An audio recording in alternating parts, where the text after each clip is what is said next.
paid na street parking. Igwalang mga tinampo na pwedeng parkan, pero lalaganan po talaga mga pintura si pwede lang parkan. Pero paid na yan para di nagahaloy dyan. Tapos nadi-discourage na magparadara ng sasakyan. Pero ipuhan po kayong handaunta, dapat ready si mga lugar kung saan sila ma-park.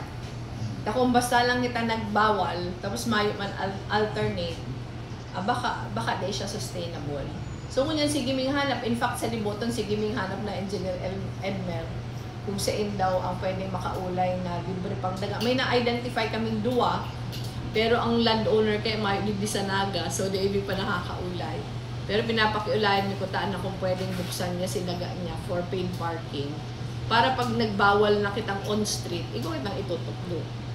Pero ang sabi po sa tukang mga traffic experts, talaga sa mga high traffic areas, kaipuhan na ang paid parking, dahil pwedeng libre. Kung libre kaya, si pag-aabuso talaga yaon. Data masasolve talaga si traffic. Sa kasi enforcement din, hindi baga kaya sa naga pag may door to door kita gabus. Garo si habits digdig, door to door gabus. Kung saan ka maduman, dumang ka mababa. Tapos napundo pati, di managilid. Napundo lang sa tinampo.